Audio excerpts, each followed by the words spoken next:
Morning students, welcome online classes. Students, पिछले video के अंतर्गत हमने पढ़ा कि भारत में सड़क परिवहन का क्या प्रतिरूप है, सड़क परिवहन के विकास, सड़क परिवहन को प्रभावित करने वाले कारक कौन कौन से हैं। आज हम भारत में अगले परिवहन प्रारूप को पढ़ेंगे, जो है आपका रेल परिवहन। रेल परिवहन, देखो रेल परिवहन के बारे में देखें तो प्रश्न बनता है कि जो स्थल परिवहन है, स्थल परिवहन में लंबी दूरी के लिए यात्री परिवहन और वस्तुओं के आदान प्रदान या व्यापारिक क्रियाओं के लिए अगर कोई परिवहन माध्यम सबसे इंपॉर्टेंट है स्थल परिवहन में, तो वो कौन सा है? रेल परिवहन है। कौन सा है? रेल परिवहन है। रेल परिवहन के माध्यम से ही भारत में अधिकांश व्यापारिक क्रियाओं का संपादन होता है, अधिकांश औद्योगिक गतिविधियों का संपादन होता है। तो रेल परिवहन भारत में सबसे महत्वपूर्ण स्थान रखता है। दूसरी बात करें कि भारत का जो विस्तार है, इस विस्तार और विस्तार के साथ साथ भारत में सांस्कृतिक जो स्वरूप में बदलाव है, उत्तर दक्षिण पूर्व पश्चिम जो सांस्कृतिक गतिविधियां अलग अलग है, उनके संयोजन या सांस्कृतिक गतिविधियों के मिश्रण के लिए भी आपके रेल परिवहन का सबसे महत्वपूर्ण योगदान माना जाता है। यहाँ तक कि जो स्वतंत्रता संग्राम हुआ था, उसके लिए गांधी जी ने कहा था कि अगर रेल परिवहन नहीं होता तो भारत का स्वतंत्रता संग्राम जो था उसको भारत द्वारा विजित करना एक बहुत ही कठिन कार्य होता। साथ ही साथ रेल परिवहन जो 1857 की क्रांति से लेकर के और 1947 तक भारत आजाद हुआ, तब तक रेल परिवहन ने बहुत योगदान दिया है। भारत के रेल परिवहन को हम पढ़ें तो देखें कि रेल परिवहन की शुरुआत कब हुई। तो सबसे पहले देखिए, विश्व में रेल परिवहन की शुरुआत आपके 1825 में इंग्लैंड के आर्कटन से डर्लिंगटन तक हुई। आर्कटन से डर्लिंगटन तक पहली रेल की शुरुआत विश्व में आर्कटन से डर्लिंगटन तक कब हुई? 1825 में। और भारत में कब हुई? तो भारत में 1853 में, 1853 भारत में रेल परिवहन की शुरुआत हुई। 16 अप्रैल 1853 कहाँ से कहाँ तक हुई? तो ये मुंबई से ठाणे तक हुई। कितने लंबा मार्ग को इसने चेंज किया? तो 21 मील या 34 किलोमीटर लंबा मार्ग था। 3 इंजन थे, सिंध, सुल्तान और साहिब। इसी शुरुआत के बारे में देखें तो 16 अप्रैल को शुरुआत हुई। शुरुआत करने वाले उद्घाटनकर्ता के रूप में देखें तो लॉर्ड डलहौजी के काल में भारत में रेलवे परिवहन की क्या हुई? शुरुआत हुई। और भारत में ये शुरुआत 16 अप्रैल को हुई, इसलिए 16 अप्रैल को रेल दिवस मनाया जाता है। क्या मनाया जाता है? रेल दिवस मनाया जाता है। कब? 16 अप्रैल को। उसके बाद यात्री परिवहन की शुरुआत सबसे पहले यात्री परिवहन की शुरुआत जो हुई वो आपके हुई 15 अगस्त 1854। कब हुई? 15 अगस्त 1854। ये आपके 24 मील लंबा रास्ता था। कहाँ पर? पश्चिमी बंगाल में हावड़ा से हुगली, हावड़ा से हुगली तक पश्चिम बंगाल में आपकी 24 मील लंबा रास्ता था, जिसमें सबसे पहला यात्री परिवहन यानी यात्री परिवहन गाड़ी की शुरुआत हुई 15 अगस्त 1854 में। तो देखें कि 1825 में आपके विश्व में, 1853 में आपके भारत में, 16 अप्रैल 1853 को मुंबई से ठाणे 3 इंजन थे और इसी दिन शुरुआत हुई लॉर्ड डलहौजी के द्वारा। और रेल दिवस मनाया जाता है। यात्री परिवहन की बात करें तो 15 अगस्त 1854 को पश्चिम बंगाल के हावड़ा से हुगली तक आपके रेल परिवहन का विकास किया गया। और यह है 24 मील लंबी जो दूरी के अंदर ये रेल परिवहन जो गाड़ी है, सबसे पहली यात्री परिवहन गाड़ी चली।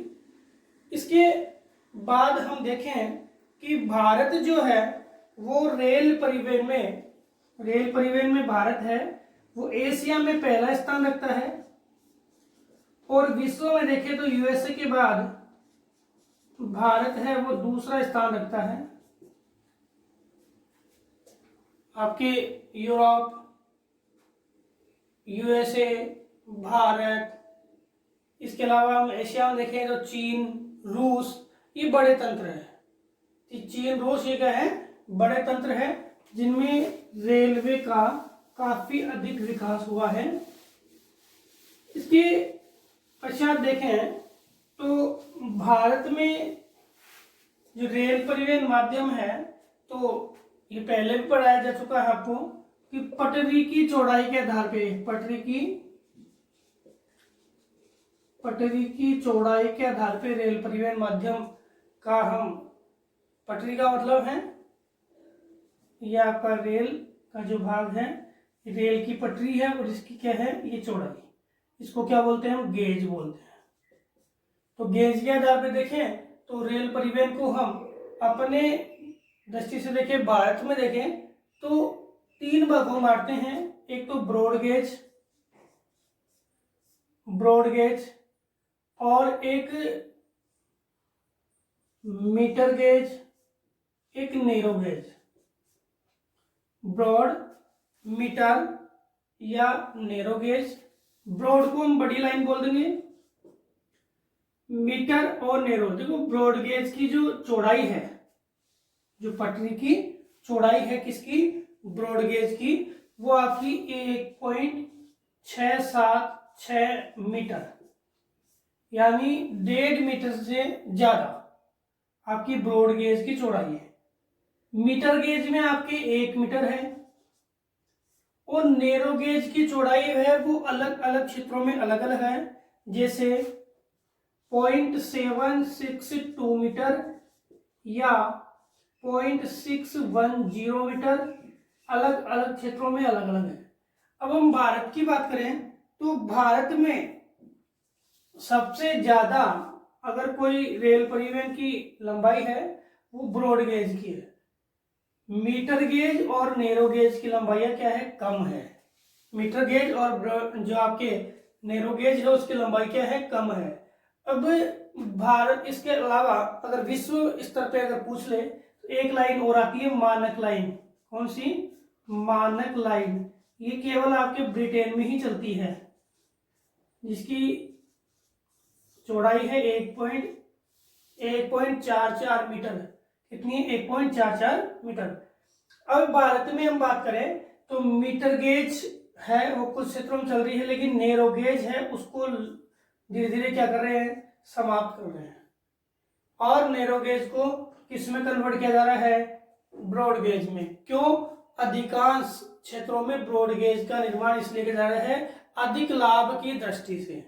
अधिक लाभ की दृष्टि से भारत में ब्रॉडगेज लाइनों का निर्माण किया जा रहा है। कौन सी लाइनों का? ब्रॉडगेज का। तो broad gauge line, metre line, narrow line और मानक लाइन ये कहां पर चलती है? केवल ब्रिटेन में चलती है। तो पटरी की चौड़ाई के आधार पे बड़ी लाइन बोल दो, मीटर लाइन बोल दो, और छोटी लाइन, नैरो को क्या बोलेंगे? छोटी लाइन आपके आई जाती है। इसके बाद हम बात करें कि भारत में जो 2015 के अनुसार जो भारत में रेलवे का विकास हुआ, उसके अकॉर्डिंग देखिए भारत में कितने डिब्बे, कितने इंजन, कितनी रेलगाड़ियां हैं वो संचालित है, कितने स्टेशन है। तो सबसे पहले देखें तो भारत में 10,822 तो इंजन है 2015 के अनुसार। कितने? 10,822 तो इंजन है, जिसमें देखो भाप के इंजनों को लगभग हटा दिया गया। तो 43 भाप के इंजन जो सबसे पहले रेलवे चलाने का आरंभिक जो शोध थे उनको कम कर दिया गया, क्योंकि ज्यादा पोल्यूशन हो रहा था और ज्यादा मात्रा में जो अपने कार्बनिक पदार्थों का उपयोग हो रहा था, इस कारण से इसको क्या किया गया? कम किया गया।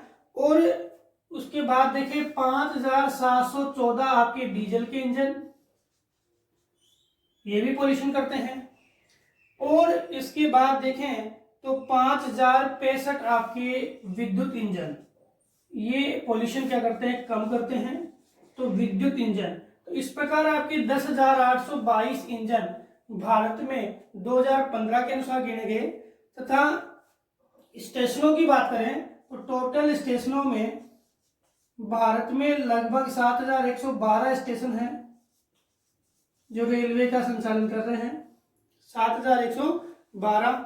और लगभग रेलवे की बात करूं तो लगभग रोजगार की बात करें तो 40% लोगों को रेलवे रोजगार दे रही है। लगभग 26 पॉइंट जो इन सेक्टरों में काम करने वाले 13.26 लाख लोग हैं वो रेलवे में क्या है? रोजगार प्राप्त कर रहे हैं। सबसे बड़ा उपक्रम रोजगार देने वाला वो कौन सा है? आपका रेलवे है। रोजगार क्षेत्र में सबसे बड़ा उपक्रम है जो रोजगार दे रहा है वो कौन सा है? रेलवे है। ये सार्वजनिक सेक्टर में आता है। और सेक्टर में आएगा? सार्वजनिक सेक्टर में आएगा। अब वर्तमान में ये समझ में आ गया भाई, इंजन कितने? 10,822 और 43 किसके? भाप के इंजन हैं। 5,714 जो इंजन है वो डीजल के हैं। 5,065 इंजन है वो विद्युत के हैं। और स्टेशनों की बात करें तो 7,112 क्या है? स्टेशन है। रोजगार में लगभग 40% जो रोजगार कर्मी है उनको रोजगार मिलता है। 13.26 लाख लोग यहाँ से रोजगार की प्राप्ति कर रहे हैं। श्रमिक कितने क्या कर रहे हैं? रोजगार की प्राप्ति कर रहे हैं। अब इसके बाद लंबाई की बात करें, रेलवे लंबाई की बात करें, जो आपके बुक में है वही आंकड़ा आएगा, सीधी सी बात है, अलग से कोई आंकड़ा नहीं पहुंचेगा।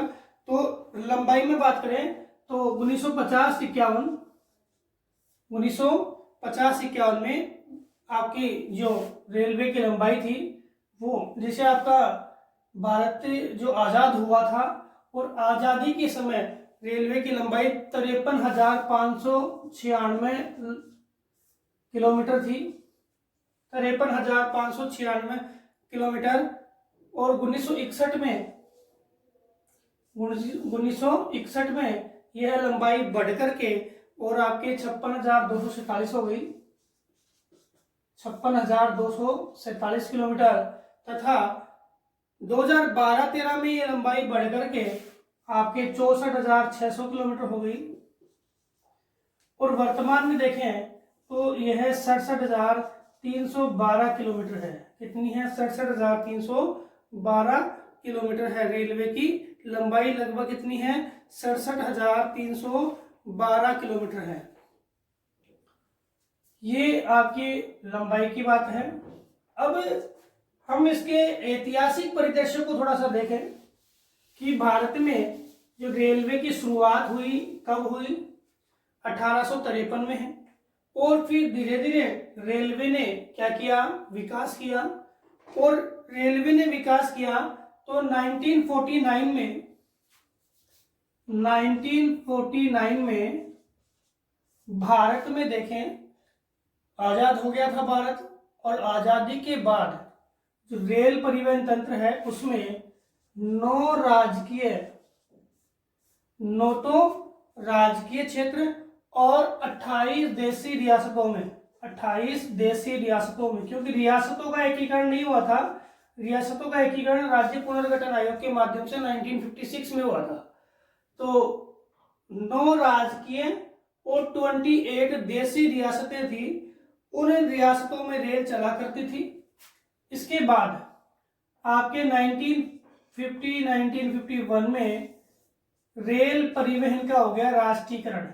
रेल परिवहन का क्या हो गया? राष्ट्रीयकरण हो गया। क्या हो गया? राष्ट्रीयकरण।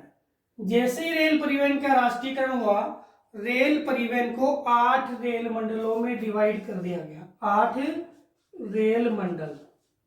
कितने रेल मंडल? 8 रेल मंडलों में रेल परिवहन को विभाजित कर दिया गया। फिर इसके बाद 1966 जो अधिनियम आया रेल परिवहन के संदर्भ में, इस अधिनियम में एक रेल मंडल और जोड़ दिया गया। तो कितने हो गए? 9 रेल मंडल हो गए। कितने हो गए? 9 रेल मंडल हो गए। और 2013 की बात करूं, 2003 की, सॉरी 2003 की बात करूं तो भारत में 16 रेल मंडल, 16 रेल मंडल भारत में थे। और 2010 में जो 1972 में आरंभ हुई थी, कौन सी? कोलकाता मेट्रो। कौन सी मेट्रो? कोलकाता मेट्रो। इस कोलकाता मेट्रो को भी एक मंडल बना दिया गया, एक मंडल बना दिया गया, यानी जोन बना दिया गया।